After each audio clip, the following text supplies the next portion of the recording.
오늘은 중풍병자에 관한 말씀이죠. 중풍병자가 치유된 사건은 우리가 너무나 잘 알고 있고 또 많이 들어온 말씀이죠. 그렇습니다. 중풍병자가 치유되었어. 참으로 놀라워. 그의 친구들을 좀 봐.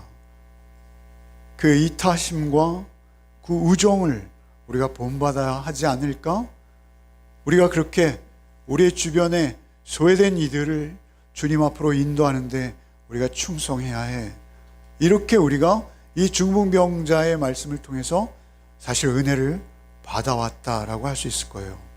그러한 면에 우리가 집중했죠. 사실 그 말씀이 틀렸다라는 이야기는 절대 아닙니다. 그 말씀도 중요한 한 주제이죠. 그러나 사실 이 본문에서 예수께서 우리에게 강조하고자 하시는 것은 그런 의미가 아니다라는 것이죠. 이 본문에서 예수께서 우리에게 반드시 들을 것은 무엇입니까? 주님께서는 죄사함의 권세를 지니셨다라는 것입니다. 죄사함의 권세를 지녔음을 우리에게 일러주고 싶으신 거예요. 예수님의 생애와 사역을 한마디로 요약하면 무엇입니까? 십자가와 부활이죠. 십자가죠. 특별히 십자가. 예수께서는 우리의 죄를 사하는 권세, 권능이 있다라는 것이죠. 또한 그분에게 충분한 자격이 있으십니다. 그분은 우리를 구원하시고자 제사장으로 오신 것이죠. 히브리서의 표현대로 하면 큰 대제사장이십니다. 제사장은 하나님과 우리의 사이에서 중재자 역할을 하던 구약의 직분이죠. 그 큰 대제사장뿐만 아니라 자신이 제물이 되셨어요. 그래서 손수 어린 양으로 십자가에 달리사 죽임당하셨어요. 그래서 예수께서는 죄를 사하는 권세, 권능, 엑수시아라는 헬라어인데요. 이 큰 권세가 예수에게는 당연히 있으시고 또 자격이 있으신 분이라는 것이죠. 그러한 특권, 엑수시아라는 것은 특권입니다. 특권이 그분에게만 있는 거예요. 그 제사함의 권세가 있으신 그분이 자기가 누구인지를 우리에게 또렷이 보여주고자 하시는 사건이라는 것이죠. 중풍병자가 치유되어진 사건보다 우리는 예수는 누구신가? 거기에 우리의 초점이 맞춰져야 된다는 것이죠. 이 중풍병자의 치유를 통해서 우리는 일반적인 종교는요, 자신의 노력입니다. 불교는 어떻습니까? 자기가 득도하는 거예요. 그래서 해탈에 이르는 것입니다. 그것은 내가 깨달아야 하는 거예요. 그래서 자신의 노력과 정성을 통해서 자기의 뜻을 이루는 거예요. 그런데 구원의 문제도 우리는 자신의 힘과 자력으로 얻으려고 한다라는 것입니다. 그게 우리의 본성이에요. 그게 우리의 본능이에요. 그래서 우리의 의로움을 한껏 세우고 싶은 거예요. 스스로 구원 얻고 싶은 거예요. 자존심이 있는 것이죠. 우리에게. 본능이에요, 본능. 내가 내 스스로 구원을 성취해야지 더 만족스러운 거예요. 아담의 후손으로 태어난 우리는 자연인의 본성을 가지고 있습니다. 그래서 우리 역시 우리가 스스로 확신할 수 있는 어떤 근거를 요구해요, 스스로가. 그래서 우리 아버지 착한 일 많이 하셨는데 이제 돌아가셨으니 반드시 천국 가셨을 거야. 착한 일 많이 한 개수로 아버지를 추억하게 되는 것이죠. 그러나 성경은 그렇지 않다라는 것이죠. 교리적으로 좀 어려운 표현을 쓰겠습니다만 세상 종교는 자력구원이에요. 자력구원. 자기의 힘으로 자기의 능력으로 스스로 구원 얻는 거예요. 세상의 종교. 종교의 테두리 안에 범주 안에 있는 것은 내가 성취해서 구원을 따내는 거예요. 그러나 기독교는 전혀 그렇지 않다는 것이죠. 기독교는 사실은 우리의 본성에 비추어 보면 부자연스러운 종교예요.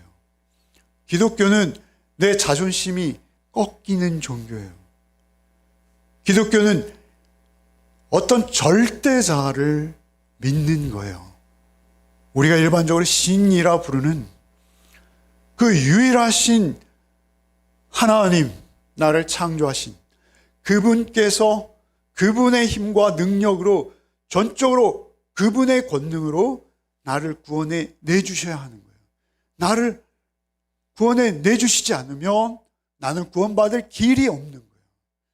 그것을 타력구원이라고 교리적으로는 표현하죠.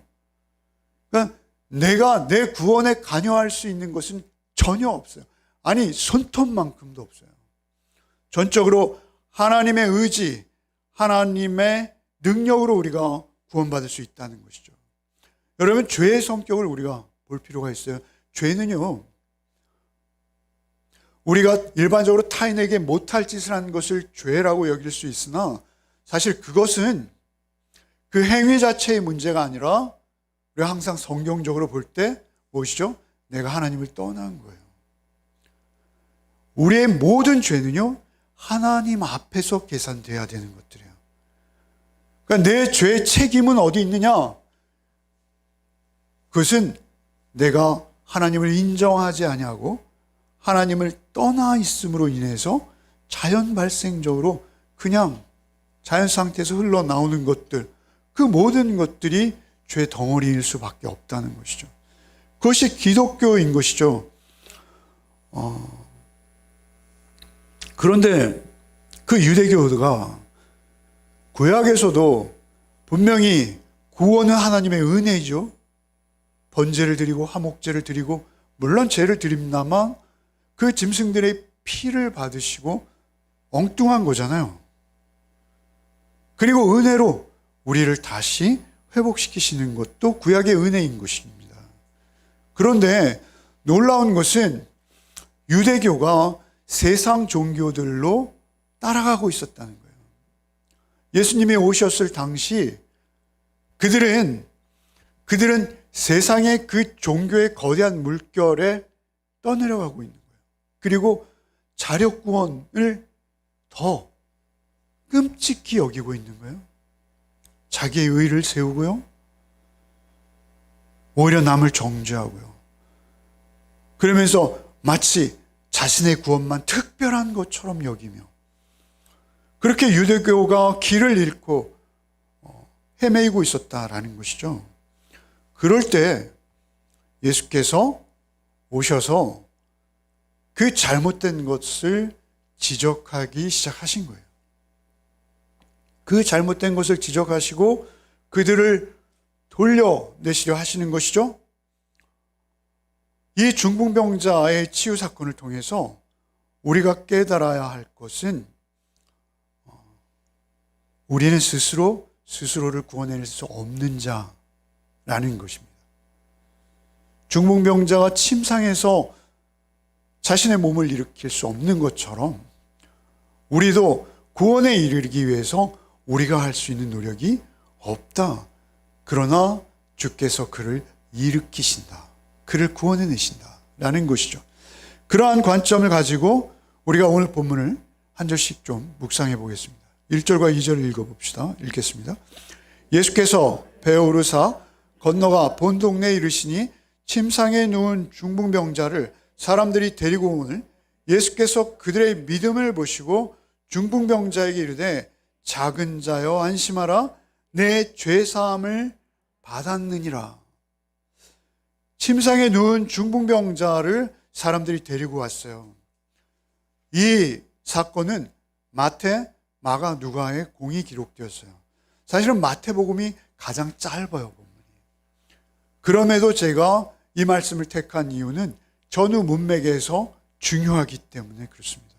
그리고 중풍병자에 관한 하나는 더 깊이 있게 여러분과 나누지 못한 것 같아요. 그러나 그 해석은 언제나 동일합니다. 그 중풍병자, 그 침상에 누워서 꼼짝하지 못하는 그를 예수께 데려오기 위해 그들은 쥐붕을 뚫었어요. 열심히 대단하죠? 여기에 나오지 않습니다만 마가와 누가는 공이 다 지붕을 뚫었어요. 지붕을 뚫는데 얼마나 시끄러웠겠어요. 사람들이 다 참고 기다려준 것이죠. 대단한 것 같아요. 천장에서 흙이 떨어지고요. 우린 층간소음이 나오면 칼을 들고 올라가는데 말이죠. 예수님이 말씀을 전하고 있는데요. 얼마나 소란스러웠겠어요. 그런데 인내한 거죠. 참은 거죠. 그리고 그 침상이 내려오는 것을 보시고 예수께서 그들의 믿음을 보셨다 그래요. 본문에 뭐라 하세요? 침상에 누운 중병자를 데리고 오시고는 예수께서 그들의 믿음을 보시고, 그 친구들의 믿음도 보았지만 여러분들인 호크마에 보면 그 병자의 믿음을 보셨어요. 그 병자의 믿음도 보셨어요. 그 병자가 부탁을 했건 그들이 강권을 했건 어찌되었던 그 믿음을 예수께서 보셨다라는 거죠. 우리 마음이잖아요, 믿음은. 그죠? 우리만 보이지 않는 거예요. 우리가 믿음 좋다라고 말하는 건 그의 행동과 말을 통해서 우리가 그렇게 인정하는 것일 뿐인데, 예수께서는 마음을 보시는 것이죠. 그의 믿음을 보시고 중풍병자에 이르실 때 작은 자여 안심하라 내 죄사함을 받았느니라. 놀라운 것이죠. 작은 자요, 소자요라고 번역된 성경도 있습니다만 이것은 아들이에요, 아들. 영어 성경은 모두 예외 없이 그냥 아들로 번역하고 있어요. 아들아, 아들아. 그 중풍병자. 여러분 중풍병을 아십니까? 대소변을 다 받아내야 합니다. 얼마나 불결했겠어요, 당시로서는. 냄새 나고요. 아들아 부르세요. 그리고 안심하라 이렇게 말씀하세요. 안심하라. 안심하라. 다른 번역 성경에는요, 이렇게 번역되었습니다.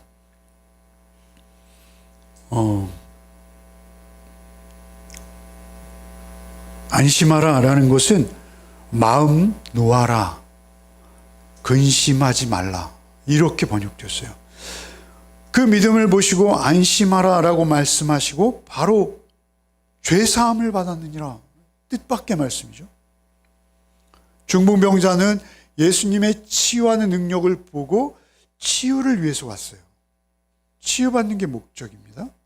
그런데 예수께서는 엉뚱하게 내 죄사함을 받았느니라.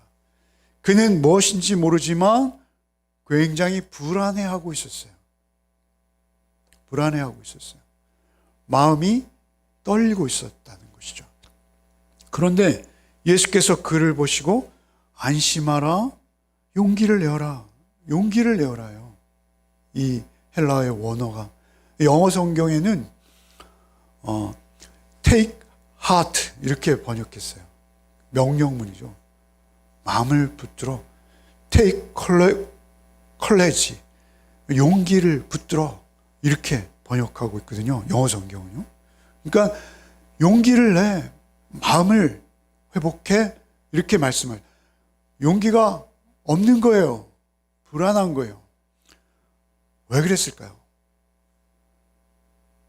특별히 예수께서 이 중풍병자의 치유 사건에서 죄와 병을 연결 지으세요. 그러니까 이 중풍병자의 병은 예상키에는 그의 방탕함, 그의 허랑방탕한 생활, 그의 삶으로 인해서 원인이 되었을 것이다 라고 알 수 있어요. 그래서 그는 두려워하고 있었던 거예요. 나 같은 자도 예수께서 치유하실까? 나 같은 자도. 여러분, 근데 여기서 전제할 것은 있습니다. 여러분 잊지 말아야 할 것은 성경에서 특별히 유대인들은 죄와 한 사람의 불행을 연관시킵니다. 늘. 그래서 망대가 무너져 사람이 죽으면 저 죄져서 저래, 이렇게 유대인들이 그렇게 인정하는 습성이 있었어요. 율법적이다 보니까 그래요. 율법적으로 경향이 흘러가는 거예요. 그런데 성경은 절대 그렇지 않습니다. 성경에서는 오히려 올바른 사람, 선한 자, 소위 말하면 의인, 하나님과의 관계가 회복되어진 의인이라 할지라도 병드는 경우가 많아요. 어려움을 당하는 경우가 많습니다.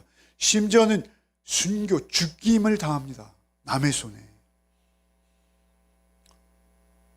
그런가 하면 성경에서는 악인이요, 죄인이요, 의롭지 못한 자가요, 더 잘 사는 경우도 있어요. 장수합니다. 죽을 때도 평안하게 자식들에게 많은 재산을 증여하고 그리고 죽는 경우가 성경에 있어요. 그럼에도 불구하고 유대인들은 그렇게 여겼던 것이죠. 그러나 하여튼 여기서 본문에서 이건 오해를 위해서 여러분에게 부연 설명을 드린 것이고요. 여기에서 이 중풍병자의 경우는 죄와 연관이 있어 보입니다. 그래서 소자야, 아들아, 안심하라. 안심하라. 안심하라. 내 죄가 사여졌느니라. 그는 죄책도 가지고 온 거예요. 그는 죄의식으로 그의 양심이 쪼그라들어 있는 거예요. 그런 상태에서 온 그를 향해서 내 죄가 사여졌느니라 라고 말씀하시는 것이죠. 기운 내라, 용기를 내라, 마음을 다잡아 내 죄사함을 받았어. 이렇게 말씀하시는 거예요. 그리고 나서 치유하시는 거예요. 치유가 먼저가 아니라는 것이죠. 죄사함이 먼저라는 것입니다. 3절부터 5절을 한번 읽으시죠. 여러분 읽겠습니다. 시작.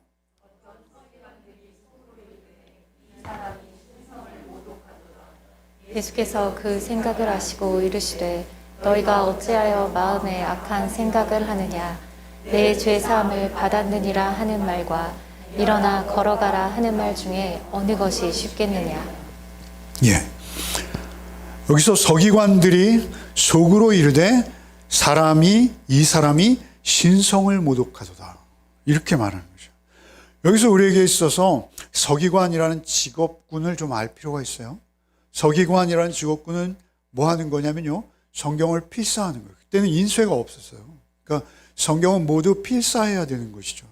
서기관이라는, 바리새인은 150여 년밖에, 그때 당시 예수님 오셨을 당시에 150년밖에 생긴 지 얼마 안 되는 무리를 지칭하는 말이에요. 그러나 서기관이라는 말은 굉장히 오래된 유대인 사이에 있어서 가장 큰 사랑과 존경을 받는, 여러분 유대 국가는 하나님의 말씀이 법입니다. 법.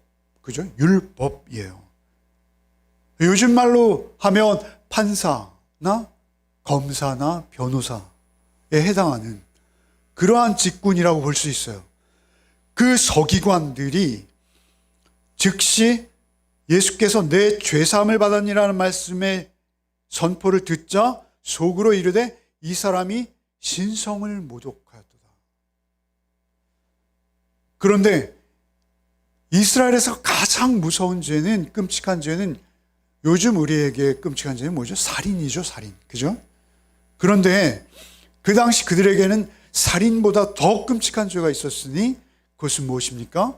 신성을 모독하는 거예요. 현장에서 돌에 맞아 죽어도 아무 소리 못하는 거예요.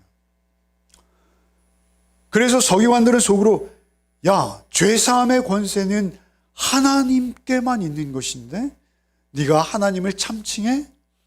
신성을 모독하였도다라고 속으로 생각만 했어요. 그런데 4절에 예수께서 그 생각을 아신 것이죠. 그리고 어찌하여 너희 마음에 악한 생각을 하느냐라고 지적하시는 것입니다. 여러분, 당시 서기관들의 입장을 우리는 좀 이해할 필요가 있어요. 서기관들은 예수께서 오시자 관심이 많았어요. 그리고 그가 설교를 하니 더욱 관심이 많았어요. 그래서 주목하여 들은 것이죠. 그런데 그가 하는 설교, 말씀을 해석하는 입장이, 자세가, 태도가 자기들과 전혀 다른 거예요. 전혀 다른 거예요. 서기관들은 주로 말씀을 어떻게 지켜낼 것인가? 그리고 말씀에서 지목한 죄악의 목록들을 우리가 어떻게 피해갈 수 있을 것인가? 어떻게 하면 죄 짓지 않고 우리가 하나님 앞에 경건한 삶을 살 것인가가 그들의 관심인 것이죠. 그러나 예수께서는 그 법 조항이 문제가 아니었어요. 예수께서 오셔서 첫 번째 한 설교를 우리는 묵상하지 않았습니까? 5장, 6장, 7장. 팔복이 무엇입니까? 팔복은 율법의 재해석인 거예요. 살인하지 말라 하였으나 너에게 말하는 미워하지도 말라, 간음하지 말라 하였으나 너에게 이르노니 음란한 마음도 품지 말라. 눈이 죄짓게 하거든 뽑아버리고 팔이 죄짓게 하거든 찍어버리라. 그러니까 예수께서 전하시는 말씀은 자기들과는 차원이 다른 그러한 말씀이셨어요. 그래서 자신들의 권위의 위기의식을 느낀 것이죠. 자신들의 법 해석에 불안해지기 시작한 거예요. 서기관들은 율법의 관리자로서 율법 조문을 해석하고 그 기준을 세우는 사람들, 그 사람들이 말하면 사실은 그게 율법의 해석이었고 거의 법이었어요. 그런 그들의 권위에 예수께서 도전하고 있다라고 생각하기 시작한 거죠. 그러던 차에 그들이 대중들의 존경과 사랑을 다 받고 있었는데 예수께 그들의 관심이 옮겨가는 것을 보던 차에 그들은 이 사람은 신성모독이다. 이 사람은 돌에 맞아 죽어도 돼. 라고 결론을 내린 것이죠. 여러분 사실 그러나 그들이 결국 예수를 죽음에 이르게 하죠. 그렇죠? 본디오 빌라도가 악한 자예요. 법적 책임은 그에게 있습니다. 그러나 그 죽음의 원인은 서기관과 바리새인들, 유대인들이었어요. 그러나 그들이 신성 모독으로 고소하지 못해요. 로마 법을 위반한 정치범으로 몰아가죠. 사실 서기관들은 많은 사람들을 정죄하고 그들의 죄를 드러내는 것이 그들의 직업이었습니다. 그리고 오히려 자기의 의로움을 뽐내는 것, 그 의로움을 뽐내기 위해서 그들은 사실은 법을 이용하고 있었어요. 법으로 자신은 한층 더 의로워지고 그리고 자기의 대적자들은 그것이 심지어 하나님의 아들이실지라도 사형에 해당하는 자로 몰고 갈 수 있는 권세가 있어요. 그 권세. 그들도 능력이 있었어요. 그래서 그들은 신성을 모독하도다라고 여기고 옳거니라고 여겼는데 예수께서는 그들의 마음속을 보신 거예요. 그들의 생각을 아시고 이르시되 너희가 어찌하여 마음에 악한 생각을 하느냐. 여러분 앞에서도 예수께서는 그 중풍병자와 친구들의 믿음을 보셨어요. 그리고 여기서도 바리새인과 서기관들의 생각을 아셨어요. 그리고 어찌하여 너희가 악한 생각을 하느냐라고 정확히 지적하세요. 여러분 사실 서기관들이 들켰네 이래야 되는 거죠. 정직하게 반응한다면. 너희가 어찌하여 악한 생각을 하냐. 옳거니 넌 죽었어. 이렇게 생각하는 거잖아요. 너희가 어찌 악한 생각을 하느냐. 사실 서기관들은 예수가 누군지 가장 잘 알아볼 수 있는 율법의 소유자들이었습니다. 그리고 예수와 대화를 했어요. 더군다나. 그래서 예수를 보고 깨달을 수 있는 가장 유리한 고지를 차지하고 있었고 지식을 소유하고 있던 자들입니다. 그럼에도 불구하고 그들의 눈과 그들의 지성은 완전히 마비된 거예요. 무엇으로요? 자기의 기득권으로 인해서. 그만큼 무서운 것이죠. 세상에서의 기득권. 하나님의 말씀마저 그들의 도구에 지나지 않는 거예요.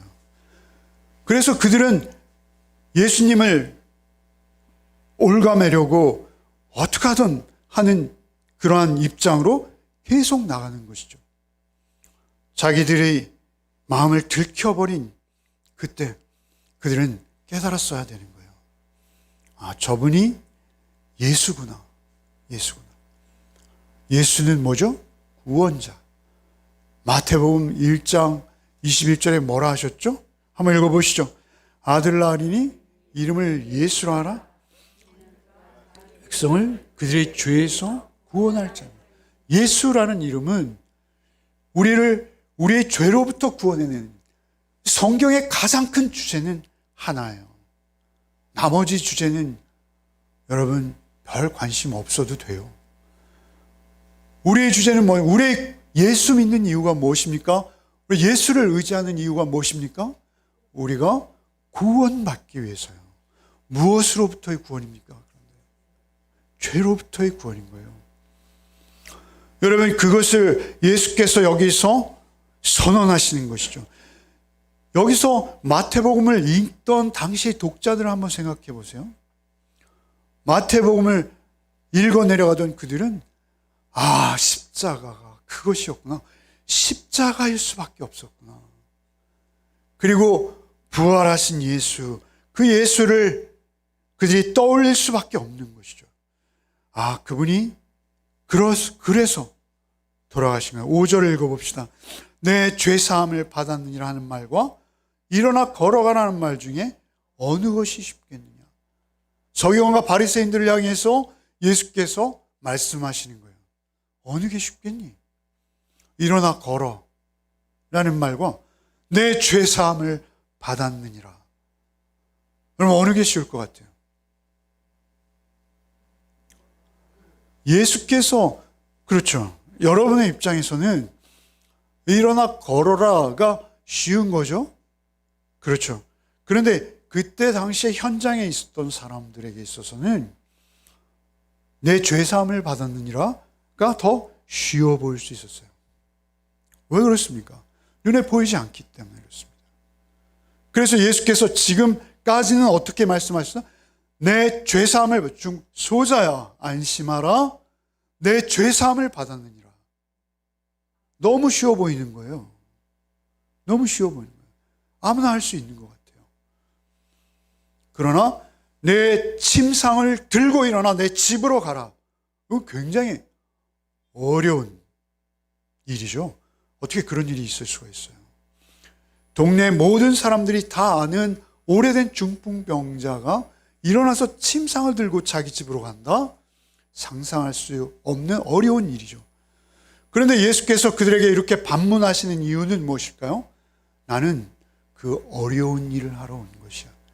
그들에게 있어서 어려워 보이는 것, 그것이 사실은 어려운 것이 아니라 여러분들은 정답을 말해버린 거예요. 그러나 그 자리에 있는 사람들은 예수님의 말을 못 믿는 거예요. 못 믿는 거예요.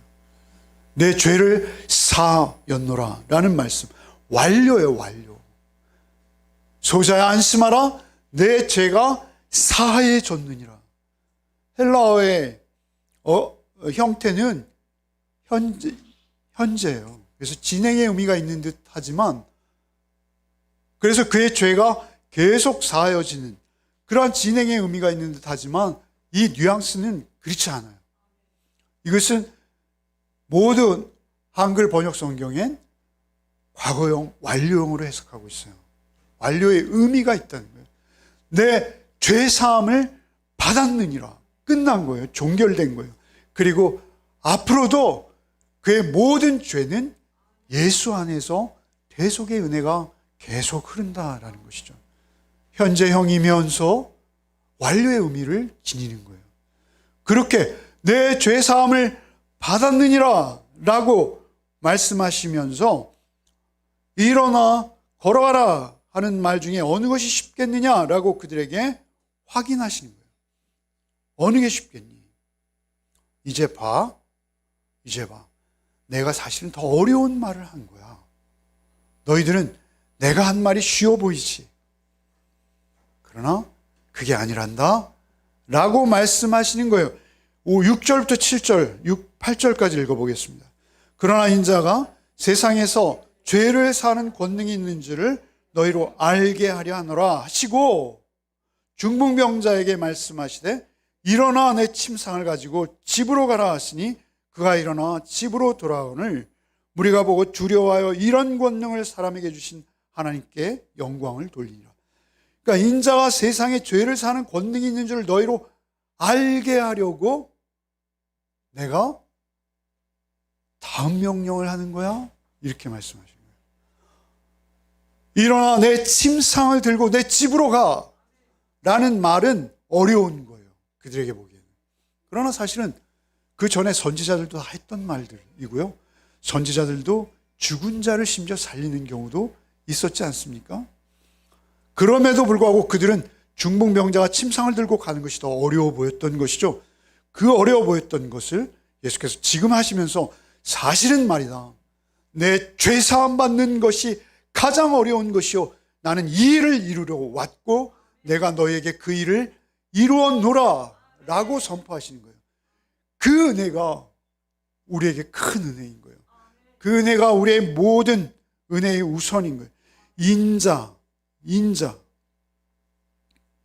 그러나 인자가 세상에서 죄를 사는 권능이 있는지를 너희로 알게 하는, 인자, 사람의 아들이라는 것이죠. 이것은 다니엘서에 나오는 메시아를 예언하는 특별한 호칭이에요. 보통 사람들이 쓰지 않는 단어예요. 다 사람의 아들이지 누가 사람의 아들이 아닌 사람이 어디 있습니까? 그런데 이러한 호칭은 오실 메시아, 인자 같은 이라고 표현되어지는 메시아의 특별한 지칭인 것이죠. 인자가라고 표현하는 이유는 내가 그 메시아야 라고 말씀하십니다.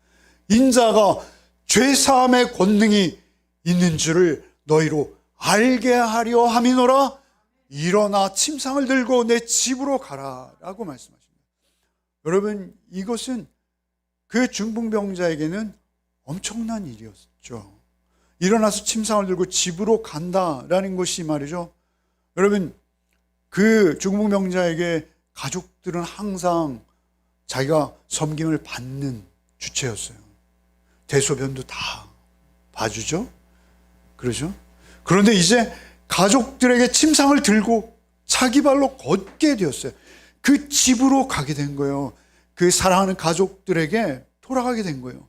사실은 그의 몸이 치유되어서 이제 그가 헌신을 받던 자가 헌신의 자리로 간다라는 것도 의미가 있으나, 그거보다도 우리가 죄사함을 받았을 때, 그리스도 안에 있을 때 우리는 가족을 섬길 수 있어요. 어찌되었든 예수께서는 놀랍게도 침상을 들고 일어나 집으로 가라, 세 가지 명령이 동시에 일어나는 거예요. 일어나 침상 들고 집에 가, 세 가지 명령이 동시에 이루어지는 거예요. 그것이 구원입니다. 그것이 구원의 감격인 거예요. 그가 침상을 들고 가게 되는 것이죠. 여러분, 오늘의 본문, 그래서 이런 권능을 사람에게 주신 하나님께 영광을 돌리니라. 그들은 그때 당시 하나님께 영광을 온전히 돌리지 못했을 거예요. 그냥 두려웠던 거예요. 여기에 보면 그들이 어떻게 합니까? 무리가 보고 두려워하며 이런 권능을 사람에게 주신 하나님께 영광을 돌리라. 그러니까 그들도 죄사함의 권능은 하나님에게만 있는 것을 알고 있죠. 그러나 그들이 그 앞에서 그분이 하나님 자신이시오, 우리의 죄를 사러 오신 독생 성자 예수 그리스도이신 것을 온전히 깨닫지는 못했어요. 그럼에도 불구하고 그들이 두려웠던 이유는 무엇이죠? 하나님의 임재가 거기 있는 것을 본능적으로 느끼는 거예요. 본능적으로. 여러분, 우리 말씀이 육신으로 오신 예수, 그 예수의 말씀을 읽을 때요, 우리가 하나님의 임재를 본능적으로 느껴서 혼자 성경을 읽다가도 무릎을 꿇을 수 있는 것입니다. 어찌되었던 그들이 하나님께 영광을 돌리고 있어요. 온전한 영광은 아닐지라도 그들은 어렴풋이 예수 안에서 하나님의 특권을, 하나님의 권능을, 하나님의 능력을 보게 된 거예요. 그래서 그들은 영광을 어렴풋이나마 돌리고 있다라는 것이죠. 사실 이것이 중풍병자의 기사, 중풍병자의 사건을 여러분에 요약해서 전해드린 것이에요. 제가 지난 주간 묵상하면서 중풍병자의 묵상을 통해서 본 것이에요. 이 말씀을 정리하고 마치겠습니다. 여러분, 서기관과 바리새인들은요, 그들의 직업이 정죄예요. 정죄. 죄가 돼, 아니 죄가 안 돼, 이걸 가리는 사람들이에요. 그래서 그들은 정죄하며 사람들을 소외시키는, 그것이 그들의 직업입니다. 그래서 심지어는 하나님의 아들 예수 그리스도이심에도 그들이 소외시키는 거예요. 그들에게도 말씀드렸습니다만 권능이 있어요. 그들은요, 백성 전체를 휘어잡을 수 있는 권세가 있어요.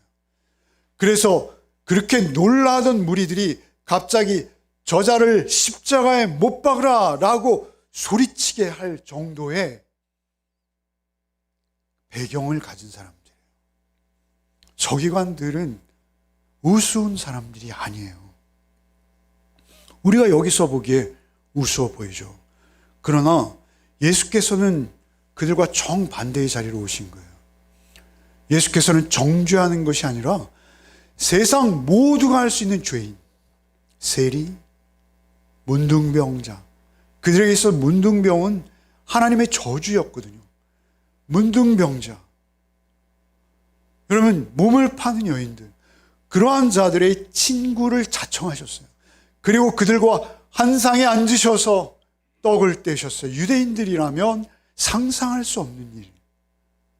예수께서는 오히려 그들을 섬기는 자로 왔다 라고 말씀하시고, 안식일에 내가 주인이다. 제자들이 안식일에 벼를 손으로 비벼서 먹는 것을 보고 바리새인과 서기관들이 당신의 제자들은 어찌하여 안식일을 지키지 아니하나이까 라고 따지죠. 정죄하죠.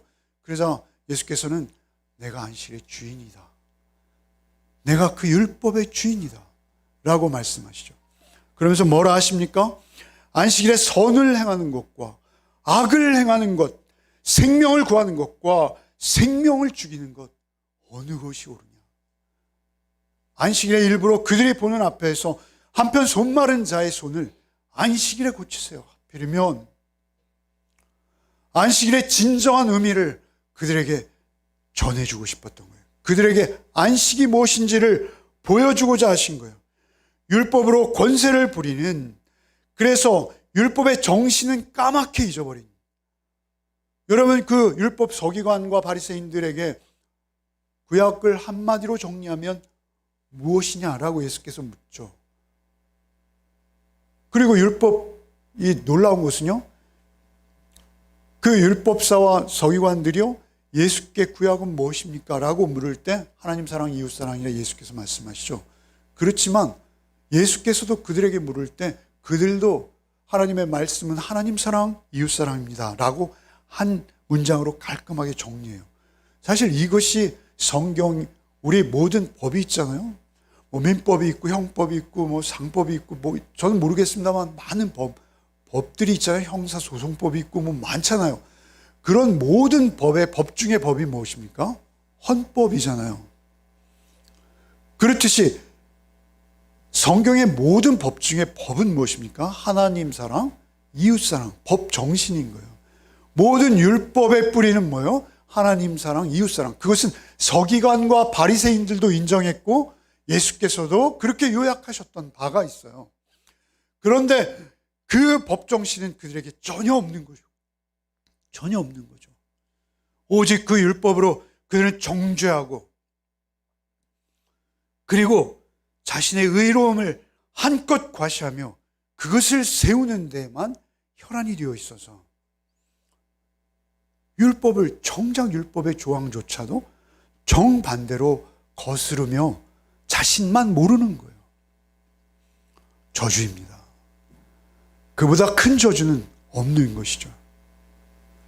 법을 다루는 자가 그 법의 형평성과 잣대가 자기에게만 적용되는 거예요. 그래서 예수까지 십자가에 못 박아 버리는, 그래서 스스로의 눈과 스스로의 귀를 스스로 닫아버린 거예요. 율법을 주신 하나님도 버린 것이요, 그리고 그들의 허울 좋은 껍데기 법만 남아있는 거예요. 그들은 회칠한 무덤과 같이 그들의 야욕과 욕심은 썩어서 악취를 풍기고 있는데 그 위에 하얀 회칠을 하고 그들이 날마다 법을 가지고 사람들을 심판하며 정죄하고 있었다라는 것이죠. 사실 이것이 우리의 보편적인 모습입니다. 사실 이것이 그리스도 안에 있지 않으면 우리의 자연스러운 모습입니다. 다 그렇습니다. 다. 그들만 그런 것이 아니고요, 우리도 자연인 상태에 있을 때 내가 예수 의지하지 아니하고 예수 바라보지 아니하고 예수께서만이 진리인 것을 인정하지 아니하고 말씀으로 나를 쳐서 주의 앞에 복종시키지 않는 상태, 모든 인간들의 공통점입니다. 그래서 내로남불이라는 게 있는 거예요. 내로남불. 내겐 로맨스요, 남에겐 불륜인 거예요. 다 그렇습니다.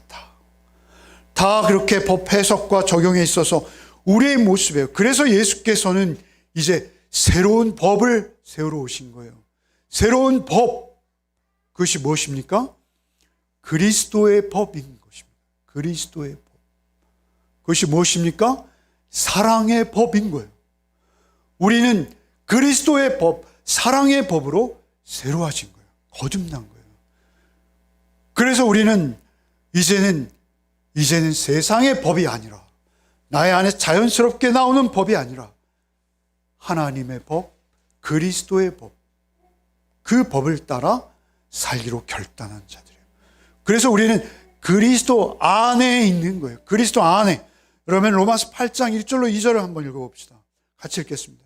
그러므로 이제 그리스도 예수 안에 있는 자에게는 결코 정죄함이 없나니 이는 그리스도 예수 안에 있는 생명의 성령의 법이 죄와 사망의 법에서 너를 해방하였습니다. 여기 죄와 사망의 법은 무엇이죠? 율법이에요. 여러분 드린 호쿠마 주석을 보십시오. 죄와 사망의 법 율법이에요. 여러분 율법은 선한 것이죠. 예수께서는 율법을 완성하러 오셨어요. 그런데 그 선한 율법이 나에게 주어지자, 우리에게 주어지자, 그 법이 죄와 사망의 법으로 바뀐 거예요. 여러분 오직 그것은 1절에 그러므로 그리스도 예수 안에 있는 자에게는 결코 정죄함이 없니? 2절에 그리스도 예수 안에 있는 생명의 성령의 법, 그리스도 예수 안에 있는 자들로 하나님께서는 천국, 하나님의 나라를 세우시고 하나님의 완전한 의로 그들을 통치하시며 하나님의 천국을 건설해 가기 시작하시는 거예요. 그 건설의 시발점 무엇입니까? 십자가를 통과한 자들이에요.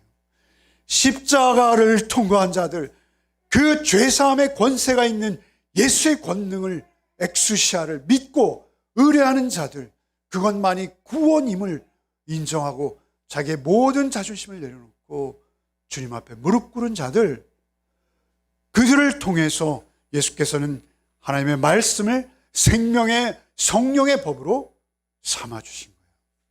그것이 새 법인 거예요. 여러분 갈라디아 6장 2절도 한번 읽어봅시다.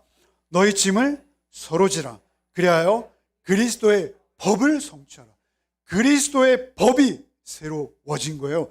그런데 그 그리스도의 법은 무엇입니까? 너희 짐을 서로 지는 거예요. 비판하지 말라라고 말씀하시는. 여기서 짐이라는 것은요, 여러 가지 해석이 가능하겠으나 이것은 그리스도 예수 안에 있는 자들 가운데서도 여러분 죄가 발견되어져요. 여러분 실수가 발견되어져요. 그럴 때마다 그것을 비판하는 자가 아니라 그것을 나의 몫으로 여기는 자들이 있다는 거예요. 그게 누구죠? 그리스도의 법을 따르는 자들이에요. 그래서 이제는 그리스도의 법을 따라 그 죄짐마저도 나눠지는, 안타까워하고 남의 일로 여기지 아니하며 그들을 향해서 오히려 그리스도의 심정과 마음으로 그들에게 손을 내밀 수 있는 자들, 그게 그리스도의 법 안에 있는 자들이라고 오늘 본문은 말씀하시는 거예요. 여러분, 그리스도의 법을 성취하라라고 사도께서는 우리에게 명령하시는 것입니다.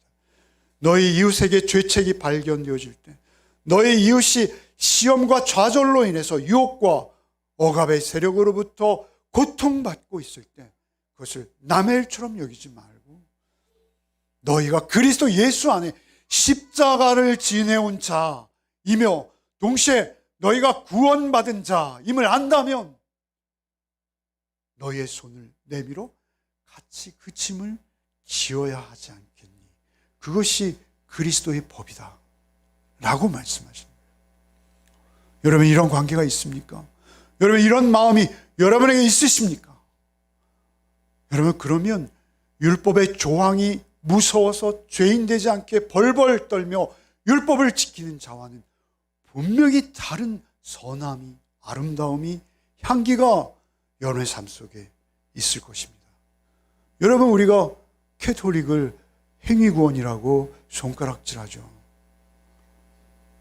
여러분, 그러한 율법의 조항에 묶여서 여러분 억지로 따르는 자들도 우리의 눈에 보이기에 선한 삶을 산다면, 여러분, 우리가 하나님의 대속의 은혜를 입고 이제는 생명의 성령의 법, 그리스도의 법을 따르는 자로 내가 정말 살고 있다면 그들과는 비교할 수도 없는, 그들과는 종류와 차원이 다른 율법의 완성자이신 예수께서 내 안에 내 삶을 인도해 가시는 그런 아름다운 향기가 여러분의 삶 속에 나게 될 줄 믿습니다.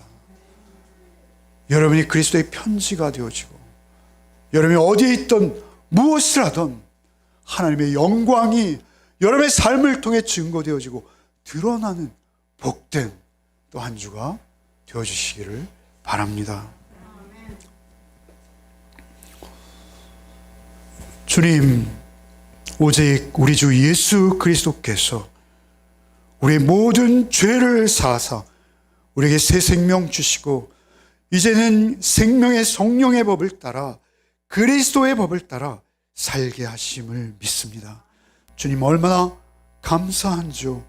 누구든지 그리스도 예수 안에 있으면 날마다 새로움을 입고 진리의 말씀만을 의지하여 살 수 있다 하신 주님, 한 주간의 삶 속에서도 우리가 오직 주 예수 그리스도만을 언제나 어디서나 잊지 아니하고 의지할 때, 그 손 붙들 때 우리를 통해서 그리스도의 모습이, 그리스도의 형상이, 그리스도의 향기가 전해져 가도록 주여 우리와 동행하여 주옵소서. 예수 그리스도 이름 받들어 기도하옵나이다. 아멘.